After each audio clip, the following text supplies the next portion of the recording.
Assalamualaikum, salam sejahtera. Anda bersama saya Zulfikri Yusof. Ini adalah agenda awani. Apabila saya tanyakan perkataan luar bandar, apakah yang terjelma di pemikiran anda? Sudah pasti kita bercerita mengenai infrastruktur, kita bercerita mengenai api, elektrik, air dan juga jalan raya. Tapi dalam aspek negara kita menuju ke negara maju dan sepatutnya sudah pun menjadi negara maju, bagaimanakah pemikiran yang perlu ada dalam konteks luar bandar? Apakah pembangunan dan juga pembuatan dasar yang sewajarnya difikirkan dan juga perlu ada dalam konteks masa? Itu yang akan dibincangkan dalam agenda awal ini pada hari ini. Saya cukup berbesar hati kita menerima kunjungan Menteri Pembangunan Luar Bandar Datuk Seri Rina Muhammad Harun. Terima kasih Datuk Seri kerana sudi bersama kami di Astro Awani. Terima kasih Zul dan juga terima kasih pada Astro Awani kerana sudi untuk menjemput saya pada hari ini. Kita orang kami sentiasa sudi sebenarnya. Tapi dalam aspek itu, Datuk Seri memegang portfolio yang saya rasa cukup kritikal dan juga penting dalam pembangunan ekonomi negara secara keseluruhannya. Kita mungkin ada perspektif dan juga persepsi tertentu mengenai pembangunan luar bandar yang mungkin hampir sama seperti 60 tahun dahulu. Akan tetapi untuk menganjak dan juga bergerak ke hadapan, pembuatan dasar pembangunan luar bandar itu perlu relevan dalam konteks semasa. Dasar pembangunan luar bandar hingga tahun 2030, akan tetapi seringkali kita tanyakan juga dalam pembangunan luar bandar ini ialah pelaksanaannya. Bagaimana sampai dan sebagainya. Jadi sebagai menteri dalam kapasiti itu, bagaimana nak mengatakan bahawa ada cara yang berbeza untuk kita lakukannya. Ini blueprint yang kita ada, tapi ini cara saya untuk melaksanakan pembangunan dan juga pelaksanaan inisiatif itu, Datuk Seri. Okey, terima kasih Zul ya. Pertamanya bila kita sebut pasal luar bandar macam Zul cakapkan di awal tadi, apa persepsi kita bila kita sebut luar bandar? Serba kekurangan infrastruktur, bekalan air, elektrik, dikaitkan dengan kemiskinan. Ini adalah antara persepsi tentang luar bandar itu sendiri. Kita dah hampir menuju ke negara maju. Tuan Dr. Mahathir ada bagi tahu bahawa negara akan mencapai taraf negara maju 2025, which is about 5 tahun je daripada sekarang. Jadi bila kita sebut pasal luar bandar ini, kita tak mahu lagi ada tanggapan yang begini, yang serba kekurangan ya. Kalau kita tengok dari segi pendapatan household income untuk penduduk di luar bandar ini, kalau kita tengok dari segi komposisi kaumnya, kebetulan Melayu yang paling rendah. Dan luar bandar ni pula 60% negara kita letaknya di luar bandar. Di dalam kita nak membuat dasar dasar pembangunan luar bandar baru saja telah dilancarkan oleh Yang Berhormat Tun Dr. Mahathir pada 27 Jun. Memang kita dah gariskan, memang kita sebut berkali-kali bahawa dasar yang baik hanya akan tinggal dasar. Dia akan jadi hari yang bersejarah, pelancaran lah dan sebagainya oleh Tun Dr. Mahathir jika ianya tidak dapat dilaksanakan. Yang penting sebenarnya adalah pelaksanaan. Sebaik mana pun polisi yang kita buat, sekiranya ia tidak akan sampai ke akar umbi, ianya tidak akan memberi apa-apa makna. Jadi sebab itu dalam kita menggubal dasar ini, kita mengambil 3 perkara asas yang penting, iaitu ia mestilah mampan, maksudnya sustainable. Program-program kita mesti sustain. Bukan is one off program, lepas tu kami pun balik Putrajaya, penduduk kampung tinggal di kampung, menjalani kehidupan macam biasa. Ya, holistik. Maksudnya kita nak supaya pembangunan yang kita buat ni bukan saja dari segi infra.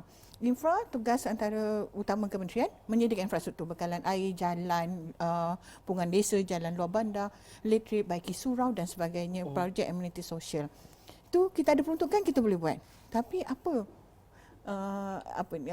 dari segi pertumbuhan ekonomi kepada masyarakat di luar bandar ini khususnya. Jadi bila kita nak holistik ni, dia bukan sahaja infra tapi dari kehidupan yang sejahtera. Kita naklah mentang-mentang di luar bandar, dekat situlah orang buang sampah rata-rata, didam semua hasil-hasil sisa pekerjaan. Kita nak begitu. So dia mesti holistik. Yang kedua dia inklusif. Yang ketiga dia inklusif, so dia merangkumi semua pihak. Tanpa mengira kaum, tanpa mengira bangsa, golongan, yang muda. Kalau ikutkan luar bandar ni, dia jaga dari sekecil-kecil anak di taska kemas sampai ke peringkat sekolah menengah MRSM, sampai ke universiti ni KL, sampai dia dah bekerja, sampai ke ketua kampung MPKK, sampai ke pengurusan sampai ke liang lahat. Seluruh jangka hayatnya itu. Seluruh jangka hayatnya itu. Jadi satu tugas cabaran yang besar, tanggungjawab besar, tapi saya yakin dengan adanya kerjasama daripada semua pihak, ianya dapat dilaksanakan. Bagaimana kerjasama itu wujud? khususnya selepas setahun Ya. peralihan kuasa dan sebagainya. Kerana di luar bandar lah mungkin penyesuaian diri, struktur itu mungkin ada branding baru dan sebagainya. Jadi strategi Datuk Seri untuk memastikan bahawa kerana antara perkara yang menjadi masalah pembuat polisi, peruntukan dan sebagainya ialah penyampaian. Ya. Penyampaian itu datang daripada agensi-agensi yang berkaitan. Dan agensi-agensi berkaitan itu tidak dapat tidak kalau dahulunya persepsi ialah ianya penyaluran yang berbentuk kepada elemen dan ataupun komponen-komponen politik.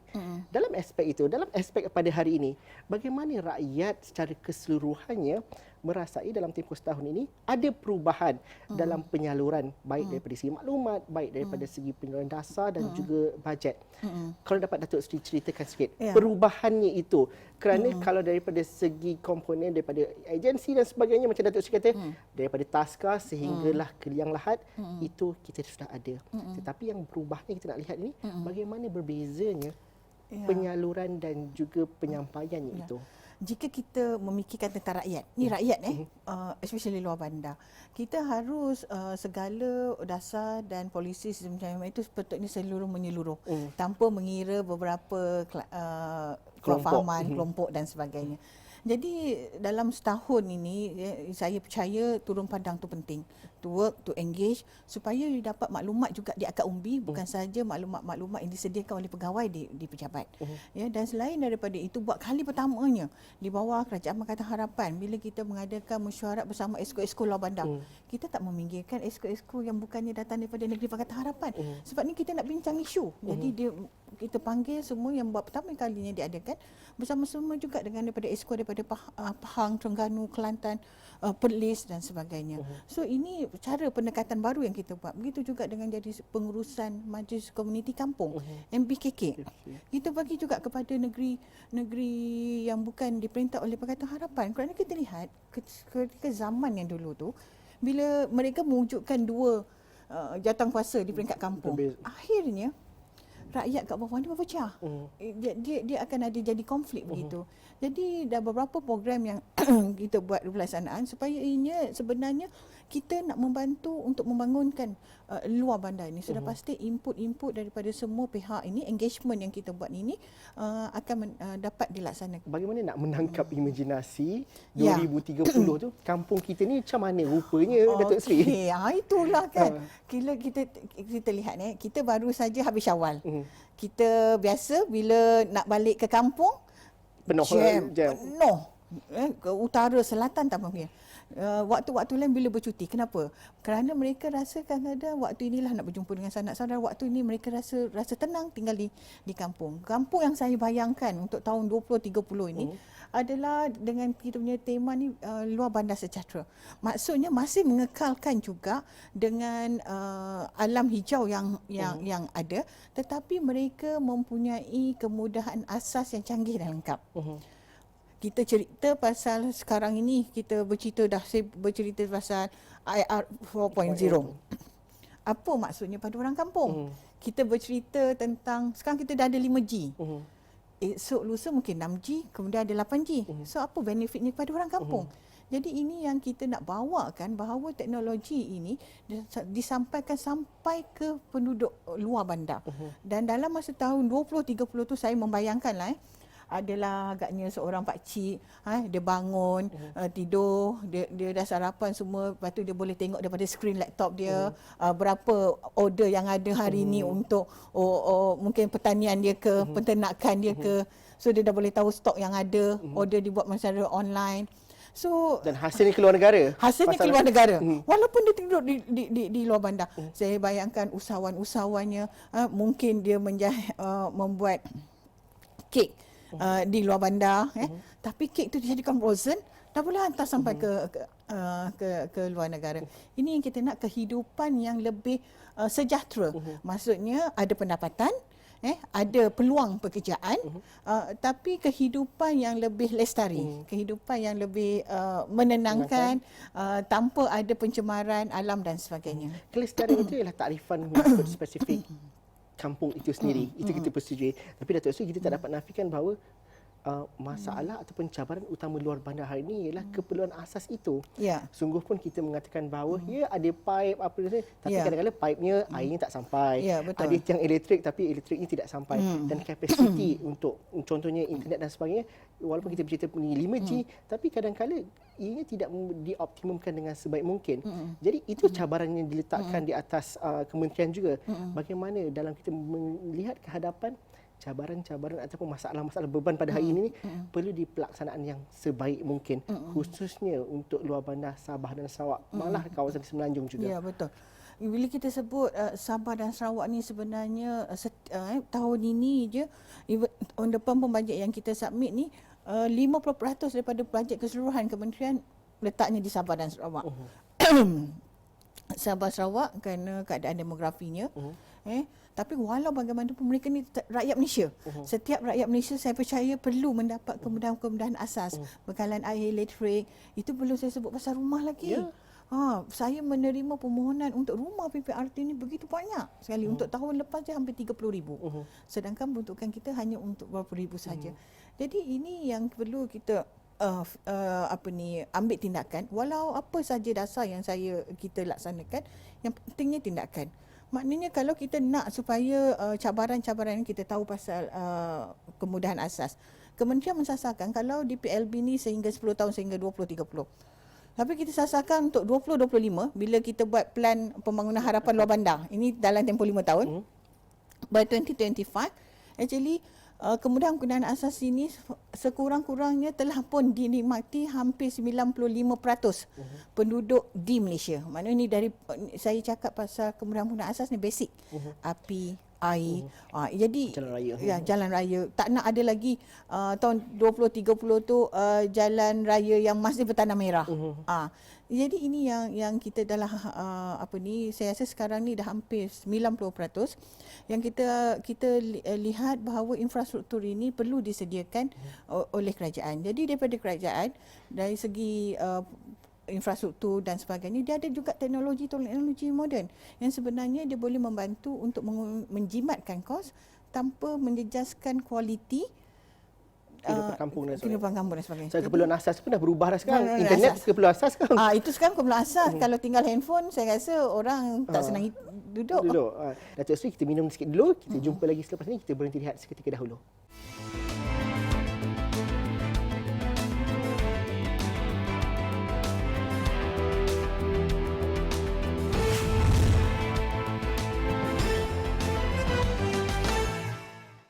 Datuk Seri Rina Harun masih lagi bersama kami dalam agenda awal ni. Datuk Seri, luar bandar kita perlu tukar pemikiran, tidak lagi lah kalau luar bandar kampung tu pakcik-makcik orang pencen saja. Tapi kita mahukan sebenarnya populasi masyarakat anak-anak muda ini bukan kita katakan kekal, tapi memikirkan bahawa di luar bandar itu peluang ekonomi dapat dicipta. Mereka boleh mewujudkan peluang-peluang pekerjaan bukan sahaja untuk diri sendiri, tapi untuk komuniti kampung yang selebihnya. Tapi perlukanlah suntikan dan juga perlukan juga satu pemikiran yang baru dan segar di bawah dasar pembangunan luar bandar 2030. Bagaimana ini dilakukan dan juga menjadi satu fokus utama di bawah kementerian? Antara salah satu teras di bawah dasar pembangunan luar bandar ni memang kita sertifikatkan teras untuk belia, keunggulan belia di luar bandar ini. Kalau kita tengok 2030 ni Zul, negara akan menjadi status negara tua. Menua. Ya, menua. 60%-nya 15% adalah umur daripada 60 tahun ke atas. Jadi ini antara salah satu cabaran. Dan dalam pada masa sama, kita tahu ada ramai golongan belia yang berhijrah daripada luar bandar ke bandar. Kita tak boleh nak halang sebab mereka perlukan pekerjaan, mereka perlukan pendapatan. Jadi bagaimana mereka nak dapat sekiranya peluang-peluang itu tidak ada di luar bandar. Jadi inilah peranan kita, kementerian dan agensi-agensi ini supaya mewujudkan peluang-peluang pekerjaan kepada mereka. Menggunakan teknologi yang sedia ada. Sebagai contoh, ramai juga anak-anak luar bandar ni sekarang dah berjaya. Mereka masuk universiti, mereka ada juga yang menjadi usahawan dan sebagainya. Jadi di luar bandar ini, yang pertama, jika itulah keperluan belia, maka kita perlu mewujudkan peluang pekerjaan, pendapatan kepada mereka melalui dari skim ekonomi, membangunkan ekonomi keluarga dan juga dari segi keusahawanan, salah satu daripadanya, dan juga boleh menjadi petani moden. Kita tengok sekarang ini Dari segi pertanian sebagai contoh, kita ada banyak juga teknologi yang terkini yang boleh juga diusahakan oleh golongan muda. Kita ada penggunaan drone untuk menggunakan untuk menyebarkan baja dan sebagainya. So ini yang boleh pakaikan supaya pentadbiran dan pengurusan itu dia lebih boleh menghasilkan produk yang lebih berkualiti dan produktiviti yang tinggi. Dan bila saya turun ke bawah, saya tanya dengan golongan belia, apa lagi yang diperlukan untuk mereka ni tinggal di luar bandar. Mereka sebut internet. Ini keperluan. Jadi ini juga perlu kita sediakan kepada mereka supaya penggunaan internet ini dan juga dapat digunakan meluas disampai ke luar bandar. Dari segi keusahawanan, saya ada berjumpa juga dengan ada seorang usahawan ini yang sebelum ini mungkin dia meniaga produk makanan dia, yang bila dia sewa kedai di bandar, dia pergi ke bandar tapi sewa yang mahal, tak mampu nak bertahan. Akhirnya balik ke kampung dan mula memikirkan bagaimana cara untuk memasarkan secara online. Dan alhamdulillah dia ada hampir 90,000 pelanggan dia. Sampai ke luar negara pun dia hantar. So ini kaedah yang digunakan apabila teknologi dan menggunakan pemasaran secara online. Saya pernah menonton satu dokumentari di Jepun di mana seorang anak muda berkelulusan luar negara tapi pulang ke kampung untuk mengusahakan pertanian dengan cara yang baru, teknologi yang baru, dan ini juga yang diasratkan oleh Perdana Menteri dan juga kerajaan secara keseluruhannya. Apabila kita bercerita mengenai food security ataupun keselamatan makanan, apabila kita bercerita mengenai revolusi 4.0, ekonomi yang inklusif dan juga anak muda, ianya tidak terpisah antara satu sama lain. Tapi dalam menuju ke arah itu, pemahaman dan juga perubahan budaya kadang-kala itu juga cabaran di peringkat kementerian.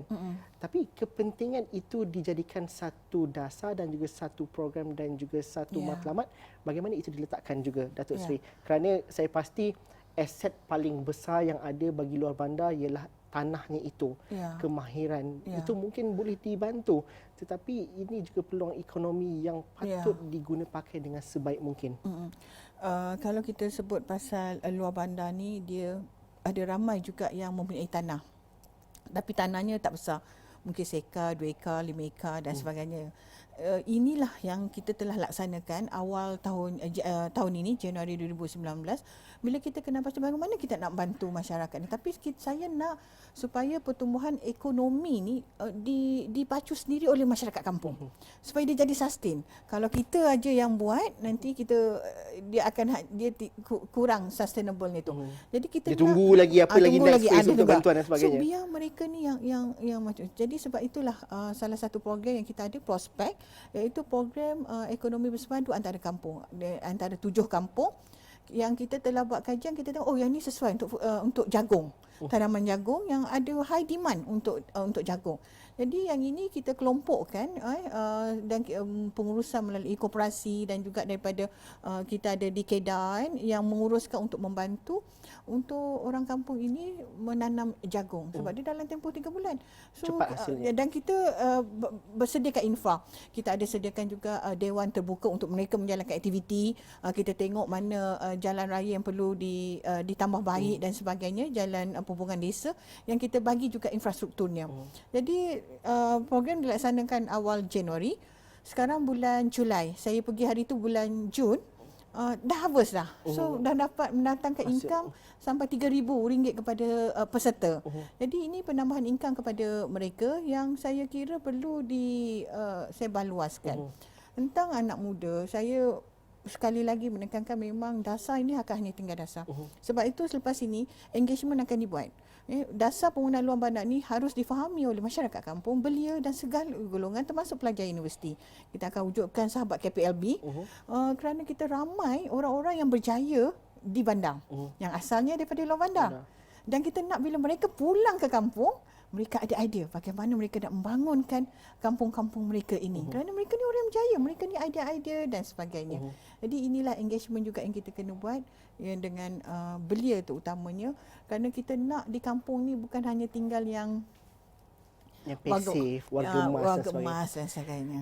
Bila saya bayangkan luar bandar, saya juga terbayangkan bagaimana sebenarnya golongan wanita menjadi pencetus dan juga penggerak bukan sahaja kepada keluarga dari sudut pendidikan sehinggalah kepada pertumbuhan ekonomi. Ya. Wanita ni kadang-kadang lebih ke hadapan. Kalau kita pergi ke Kelantan, kita pergi ke Negeri Sembilan ataupun beberapa tempat lain, kadang-kadang wanita ada success story mereka sendiri dan juga tekad di mereka yang berbeza. Dan ini yang sepatutnya akan menggerakkan generasi ataupun masyarakat di luar bandar untuk lebih ke hadapan. Bagaimana sebenarnya strategi kementerian juga memastikan bahawa wanita ini yang di hadapan. Kalau nak mengubah banyak perkara, wanita inilah kita sampingi ataupun kita dampingi dahulu sebelum, kerana kalau kita dapat bersama dengan mereka, kita yakinkan mereka, masalah lain dapat diselesaikan. Strategi itu bagaimana sebenarnya wanita menjadi satu fokus juga kepada kementerian untuk memudahkan program-program, untuk memudahkan dasar yang telah termaktub dalam Pelan Pembangunan. Ya. Dalam dasar ni juga kita untuk mewujudkan wanita yang lebih progresif di luar bandar. Kita lihat wanita ini especially di luar bandar ni tidak mahu lagi hanya menjalani kehidupan mungkin ramai yang sebagai seorang isteri rumah, tetapi juga si rumah yang boleh menambah income, pendapatan kepada keluarga. Dan kerana itu kita di Kementerian Pembangunan Luar Bandar ni dah banyak dah program yang telah kita laksana dan sedang kita laksanakan untuk melahirkan wanita yang lebih dinamik. Kalau nak sebut dari segi pengurusan MPKK, kita telah tetapkan dasarnya ialah 30% daripada ahli jawatankuasa MPKK itu harus datang daripada wanita. Ketua Kampung Wanita pun saya tahu ada hadir ramai. Ketua Kampung Wanita pun ada ramai. Jadi inilah yang kita nak wujudkan bahawa wanita juga boleh untuk menjadi seorang pemimpin. Kalau mereka boleh menjadi seorang menteri, tak boleh jadi ketua kampung. Basic. Jadi yang keduanya untuk melahirkan lebih ramai lagi usahawan di kalangan wanita.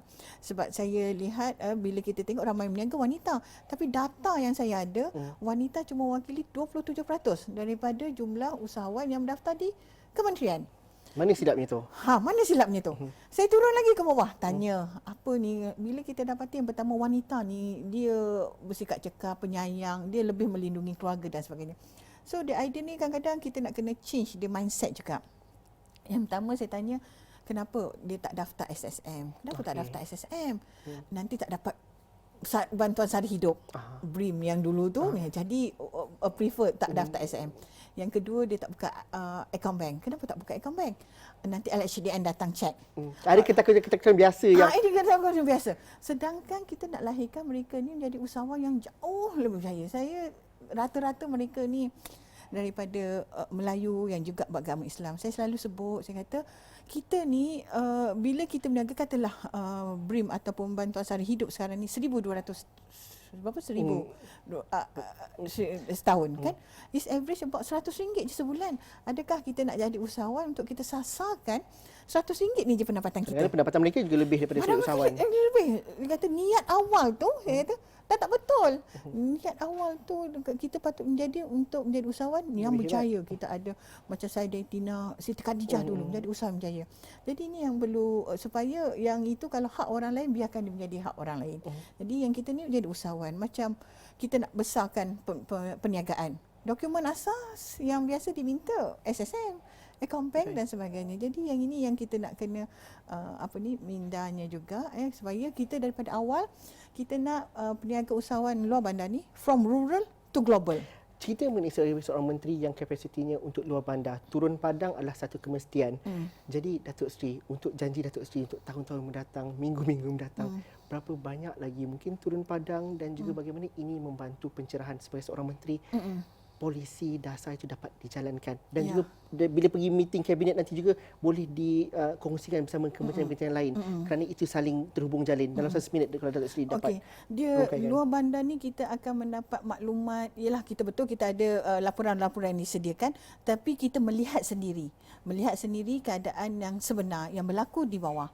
Jadi inilah sebenarnya yang akan lebih mendorong kita untuk buat dasar dan polisi yang bertepatan dengan keperluan mereka. mereka, dan dalam yang sama sebenarnya kita nak lahirkan masyarakat luar bandar ini yang lebih sejahtera kehidupannya dari segi pembangunan ekonomi. Saya tak mau lagi lah Zul, kalau sebut tahun 2030 tu insya-Allah kalau kata luar bandar je miskin. Ini yang kita cuba tingkatkan, sebab itu kementerian telah 28 daerah termiskin dalam Malaysia. Kita fokus. Maknanya kita fokus. Oh, ini 28. Jadi kita very fokus. Ini apa pembangunan yang kita perlu bantu untuk mereka supaya mereka ni terkeluar daripada senarai daerah yang termiskin. Dan kalau kita nak lihat, kita kalau cerita sebut luar bandar, persepsinya yang hebat-hebatnya, yang kaya-kaya semua datang daripada luar bandar, itu tidak mustahil untuk dilakukan kerana sekarang pun ada. Terima kasih Datuk Seri kerana sudi bersama dengan kita. Terima kasih juga kepada anda yang menonton. Anda mungkin orang luar bandar yang hebat, mungkin kongsikan cerita anda bersama kami kerana itu selalu memberikan inspirasi kepada kami di Astro Awani. Sekian saja agenda Awani untuk malam ini. Kita jumpa lagi nanti. Terima kasih. Assalamualaikum. Salam sejahtera.